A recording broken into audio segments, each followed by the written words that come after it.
রবিবার দিল্লিতে ফের বৈঠকে তৃণমূলের বিদ্রোহী সাংসদরা। সোমবার লোকসভার স্পিকার ওম বিড়লার সঙ্গে সাক্ষাতের সম্ভাবনা দেব, সায়নী ঘোষ, কাকলি ঘোষ দস্তিদার সহ একাধিক তৃণমূল সাংসদদের। কিছুদিন আগেই প্রকাশ্যে এসেছিল তৃণমূলের 19 জন সাংসদের সই করা চিঠি। সেখানে নাম ছিল তৃণমূল সাংসদ দেব, সায়নী, কাকলি, রচনা সহ মোট 19 জনের। তবে সেই চিঠিতে সই না থাকলেও শনিবার দিল্লি যান মমতার দীর্ঘদিনের সঙ্গী সুদীপ বন্দ্যোপাধ্যায়ও। এবার সেই সুদীপও ছাড়লেন মমতার সঙ্গ। ইতিমধ্যেই দিল্লিতে পৌঁছে গিয়েছেন কাকলি, মালা, সায়নী, দেব, জুন, বাপি হালদাররা।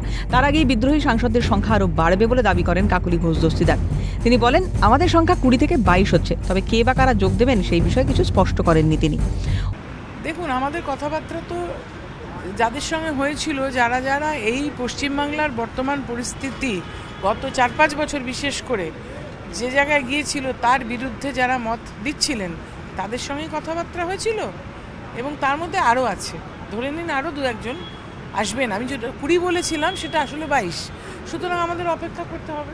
এখন কিন্তু আমরা সবাই রাজা, আমাদেরই রাজার রাজত্বে সবার একটা মতের প্রাধান্য দেওয়া হবে।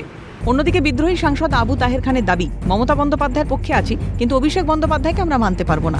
উনি আমাদের কোনো কথা শোনেন না। দিল্লি রওনা হওয়ার আগে একরাশ ক্ষোভ উগড়ে দেন সাংসদ। তবে কি কোথাও গিয়ে অভিষেক বন্দ্যোপাধ্যায়ের নেতৃত্বে আপত্তি দলের সাংসদ বিধায়কদের? অভিষেকের জন্যই চুরমার মমতা তৈরি করা তৃণমূল। हम तो दीदी का बस है, हम लोग बोला है दीदी जो चाहिए होगा, कोई बात नहीं, लेकिन अभिषेक बनर्जी जो नेता है ना, उसको हम लोग मानते नहीं है भैया। बहुत दुख की बात है, वो लोग मेरा बात सुनते नहीं है, ये मेरा दुख की बात है। ঘটনায় সুর চড়িয়েছে রাজ্যের শাসক দল। বিজেপির সাংসদ বিপ্লব দেবের দাবি, আগেই বলেছিলাম 26-এর পর তৃণমূল দলটাই থাকবে না। তো ইলেকশনের আগেই তো আমরা বলেছি, আমি তো বিশেষ করে বলেছি যে 26-এর পরে এই দলটা দুনিয়াতে থাকবে না। আমি কোনো ভবিষ্যৎ দ্রষ্টা নেই, কিন্তু পশ্চিমবঙ্গের মানুষকে বোঝার চেষ্টা করেছিলাম। তৃণমূল এত তাড়াতাড়ি অস্তিত্বহীন হয়ে যাবে আমরা ভাবতেও পারিনি, দাবি বনমন্ত্রীর।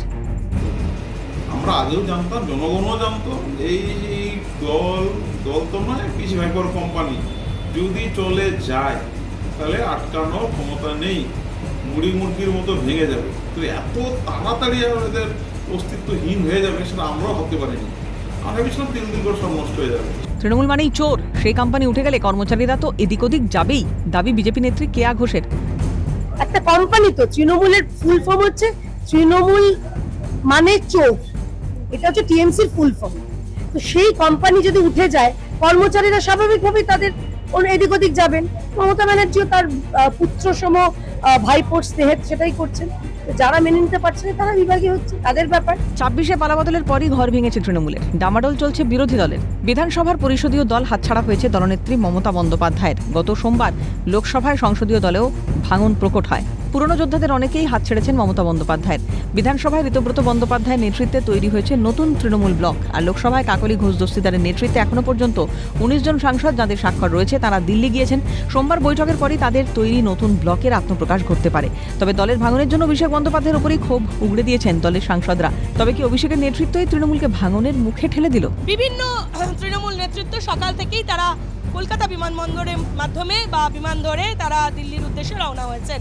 তার মধ্যে দেব, কাকলি ঘোষ দস্তিদার, জুন মালিয়া, শর্মিলা সরকার সহ একাধিক নেতৃত্ব ছিলেন।